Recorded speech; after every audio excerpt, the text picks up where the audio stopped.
Hello everyone and welcome to this LyricLand video with me, Mr. Linham, where today we are doing film music, the Film Music Project's episode 4.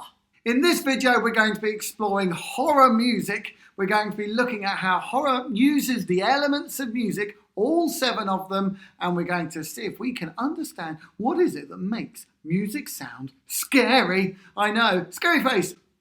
Let's get straight into task number 1. Our task number 1 project throughout this series of videos, and make sure you've watched all the previous ones before you watch this one, because it might not make any sense, is we've been making a big chart where we've got all of our elements of music along the top and our different styles of film music along the side. We've been trying to work out what it is that makes each film music style sound exactly right. What is it that makes romantic music sound romantic? And today, what is it that makes horror films sound scary? So we need to start to unpack that all together.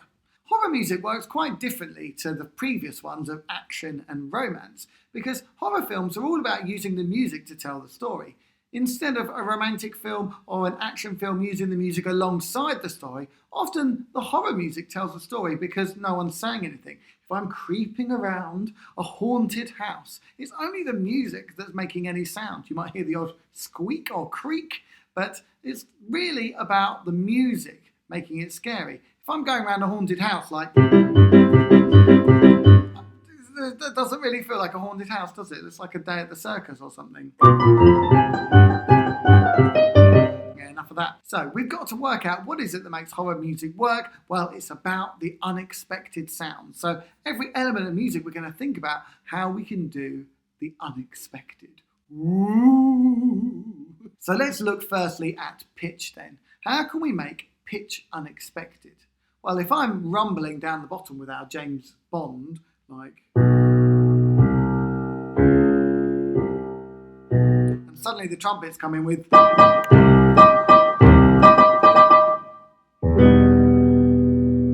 we get that swapping between the two extremes.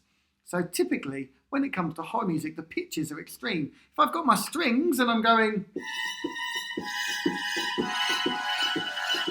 this is a famous film from the 1950s soundtrack, then what we're trying to do is we're trying to make the pitch be really unexpected. So, things to notice. We want extremes and we want use of dissonance. Now, you should know what dissonance is from previous videos. You can check out my major or minor video for more information about that. But dissonant basically means sounds that don't go together.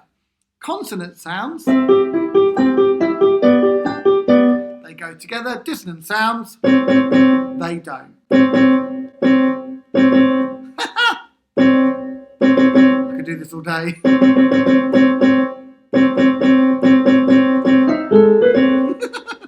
made myself laugh. So horror films are about 2 things. They are all about the dissonance and they're all about the extremes. So put that in your box. Let's think about rhythm next. Well, is the rhythm going to be simple or is it going to be complicated? I think it's probably going to be quite complicated because there's not necessarily going to be a rhythmic propulsion as in like a steady, unless it's Scooby-Doo. That's very Scooby-Doo, isn't it? Walking around the haunted mansion. You certainly get that idea. But if we're thinking about really scary things rather than that kind of like Disney Channel fake scary, then actually the rhythm is going to be really quite random. You might hear low sounds and then it could be very repetitive.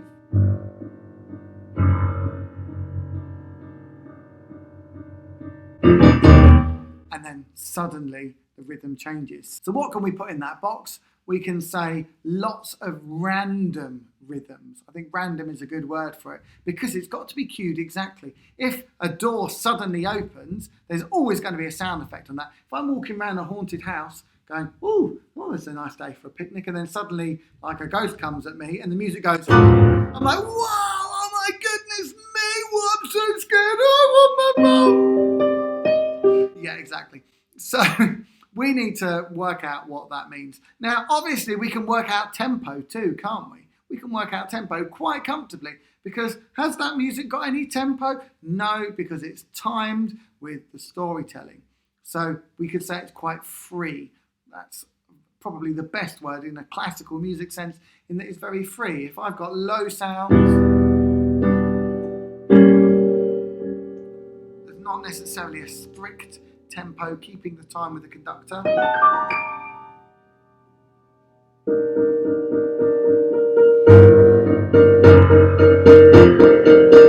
The tempo is really changing, isn't it? I didn't keep to a 1, 2, 3, 4 really rigidly and strong, did I? No, we kept moving the tempo around, so the tempo is very, very free.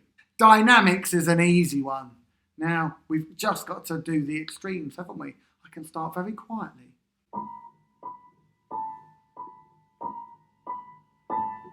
But the moment I do that sudden loud, are you ready? I don't want to scare you. But the moment I do that sudden loud, low sound, that's going to really build up. The longer I do this, and then the sudden loud, that is a big change, isn't it? Yes, see? It gets you, doesn't it? They always do that. That's called a jump scare. The first bit doesn't scare you because you're expecting it, but the second one that I just did, that's called a jump scare. I know, how exciting! Oh, we're scared, we're really, really scared. Oh, I really wanted to see you all jump. Structure is a very interesting one because the music is very structured to what's visually happening but doesn't follow any musical structures. So we need to write through composed in this box. That means that the music is continually changing as it goes through. A really good example of this is Bohemian Rhapsody by Queen. Is this the real life? I'm in a TV screen. Timbre and texture both kind of mixed together. Timbre is, of course, our layers of sound, and we find in horror music there's lots of layers, because if I've got the juxtaposition of the low kind of sounds and those higher sounds, there's 2 layers there. There's the low layer and the high layer. There might be a layer in the middle.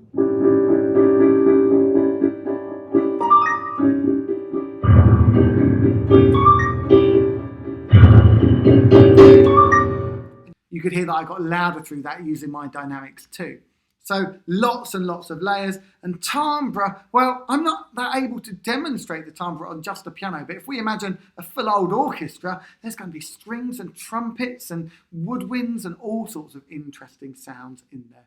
I know, isn't it exciting? Yes. Well, hopefully you've got all of that in your spreadsheet, worksheet, whatever you want to call it. And you should now have 3 weeks of the chart. You've done the action, you've done the romance, and now we've scared ourselves silly. Well, let's move on to task number 2. Task number 2 is a very simple task. I'm going to play 2 pieces of music, and you've got to decide which one is more scary. Let's see how we go. Here's number 1, option A.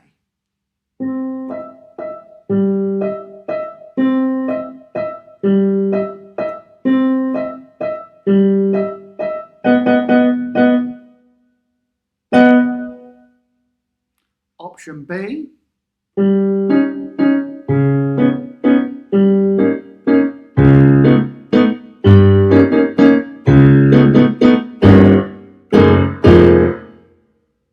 What do you think? I think if we're looking at the dynamics, you might lean towards option B, because that started quietly and got louder, didn't it? There was some growth in there. Option A, though, could be really quite scary, couldn't it? If you imagine, I don't know, someone wandering along the street. That could be very scary indeed. I'm sorry I pulled that face, that was very strange. Number 2 then, option A.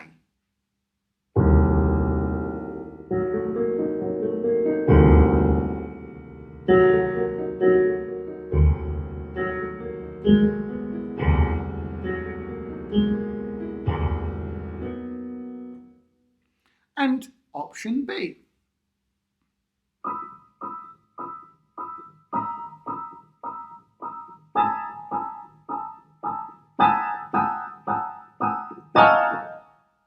Now, some of you will be more scared by low sounds and some of you will be more scared by high sounds. And it's up to you to decide. I don't think there's a right answer. I think if this were on strings, it would sound just like an Alfred Hitchcock movie. But whether that would scare you, I don't know. Maybe have a vote in your classroom or at home with mum, dad and the dog, wherever you happen to be. Let's do number 3. Here's option A.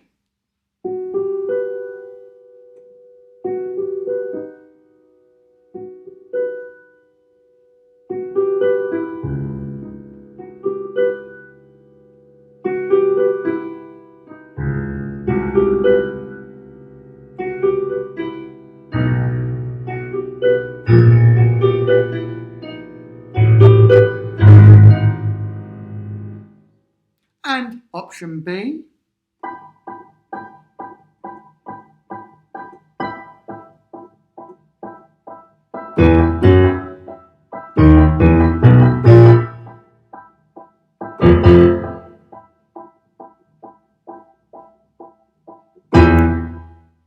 So, what do you think? Was A or B more scary? I think the dynamics are a really big one here, aren't they? Because when there's a sudden loud moment, that will always scare us a little bit, particularly if we're getting a little bit excited with it. So I think for me, I'd probably choose option B. But that's a very mysterious melody. The reason that melody or that tune sounds mysterious is because it's not using major sounds, it's using minor.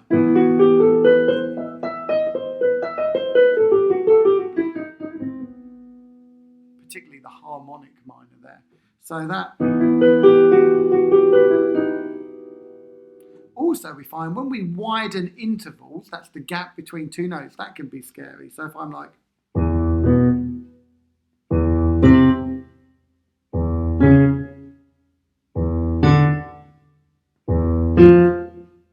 that growth of that getting wider. A good example of this, of course, is in Frozen. Into the unknown, into the unknown, into the unknown. That's a really good example of widening a melody each time it comes along.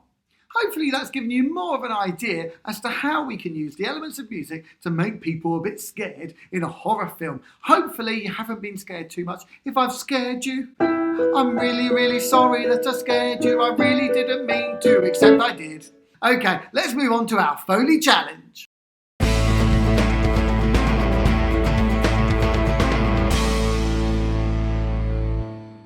Our Phony challenge this week follows on from our horror film work that we've been doing, and I want you to find the best rustle.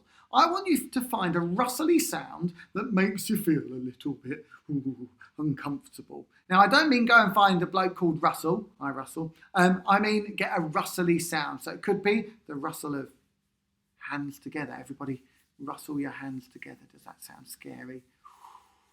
Oh, it's scaring your nan in the corner there. She's looking terrified. What's that noise? It could be the rustle of leaves on a tree on a dark night. It could be the rustle of a carrier bag from a cupboard that you don't normally open. Ooh. So I want you to find me the best rustle. Let me know in my emails what good rustly noises you find. We had some great ones last week for squeaky noises. Some of you even recorded them and sent them to me, and that was amazing. Well done if you did send in any recordings. And if you're in school, try and work around your classroom with your teacher to try and find a really good rustly sound rather than annoying your friends and family in your living room. Fantastic. Well, now we need to move on to the song. For our film music song, we're now going to rinse more of John Williams' film music catalogue because we've already worked through Harry Potter and Jurassic Park and Jaws. But now we're going to add Indiana Jones into the mix.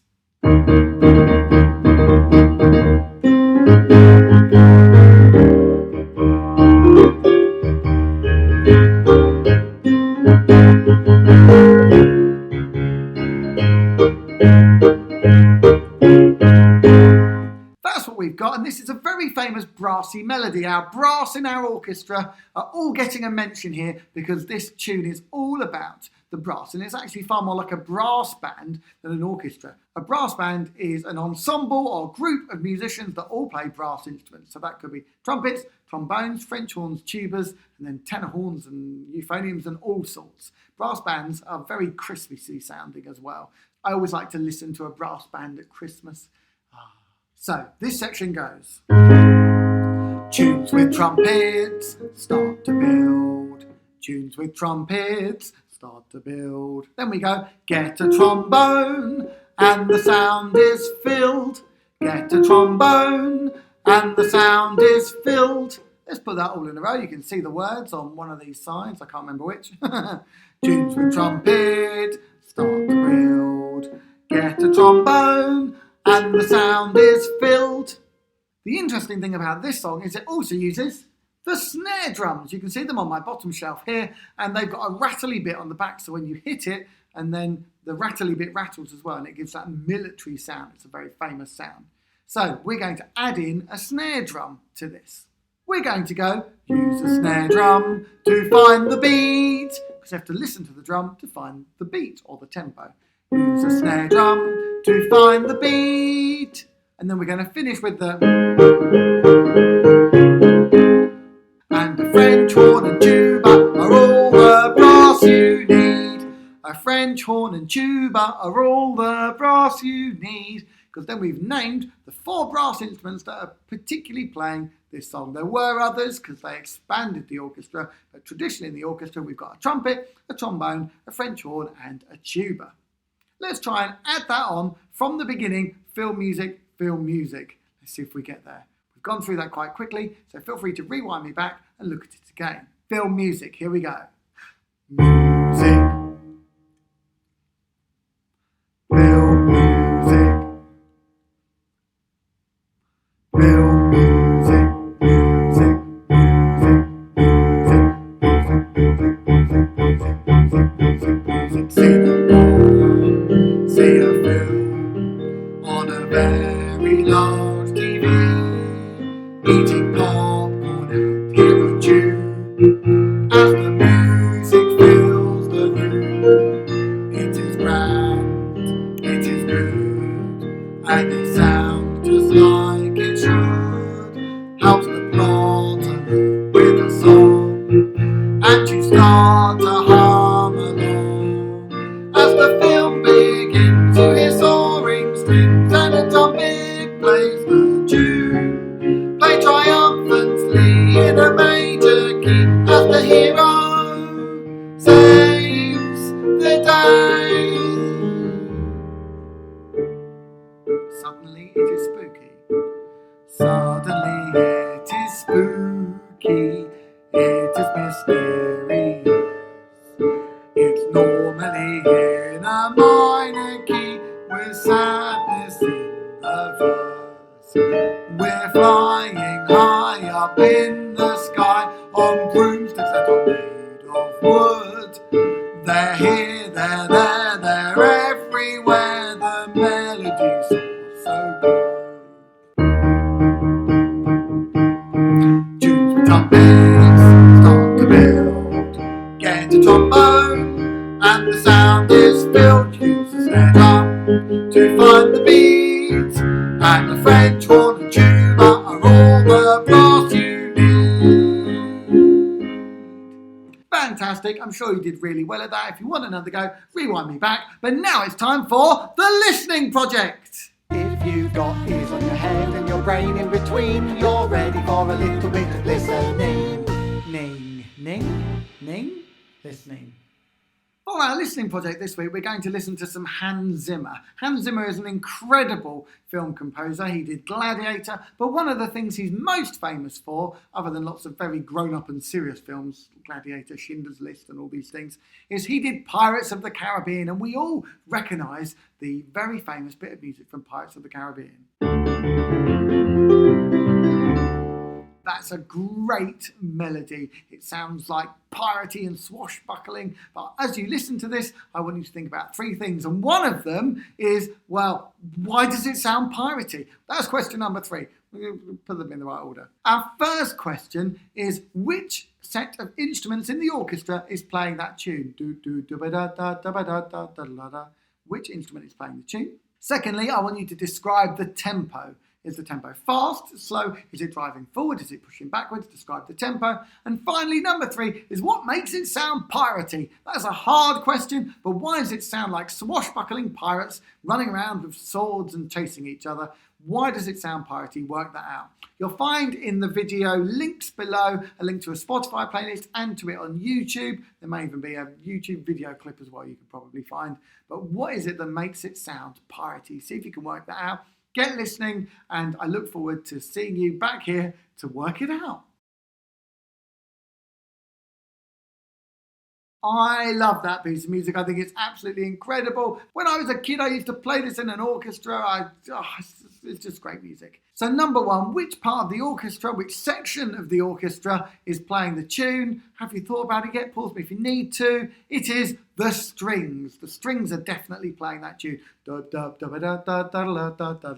you didn't get that, listen to it again and you'll hear that the strings are really leading that forward. The reason that works is because there's just so many strings in the orchestra, all playing in unison. That means all playing the same tune together. So it's not lots of different layers, but they're all playing one layer. That gives it that real power and adds to the swashbuckling of question 3. Number 2 was describe the tempo. Well, if you haven't got your answer yet, you need to pause me now. But I think the tempo is very driving and it's quite fast. That's quite a quick tempo. It's also a kind of mixed tempo in that you could go 1 and a 2 and a 3 and a 4 and a 1 and a 2 and a 3 and a 4 and a, rather than feeling the 1, 2, 3, 4, 1, 2, 3, 4. So that's called a compound time signature. It means that the beats aren't going 1 and 2 and 3 and 4. They go 1 and a 2 and a 3 and a 4. Gives it that kind of lilting sound that leads us into number 3. What makes it sound piratey? Lots of different things. I'm sure you've all got lots of answers. Pause me if you need to. But I think certainly the tempo and that compound time signature of 1 and a 2 and a 3 and a 4 and that as the kind of main basis gives it that piratey kind of. That sounds far more piratey than. It sounds like something out of Oliver Twist. That's not Oliver. Hopefully you enjoyed listening to that. I think it's such great music. I really, really do. Fantastic. Well, now it's time for a game of Don't Clap This One Back. Don't clap this one back, don't clap this one back.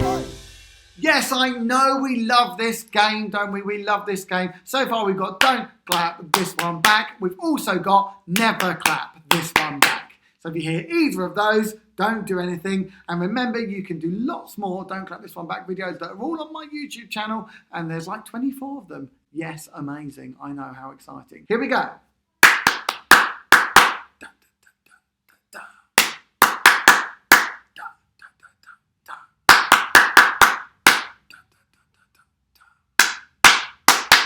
Don't clap this one back. Never clap this one back.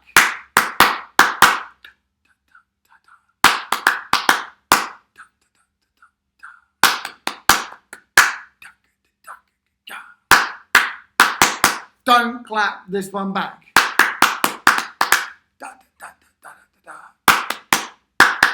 Never clap this one back.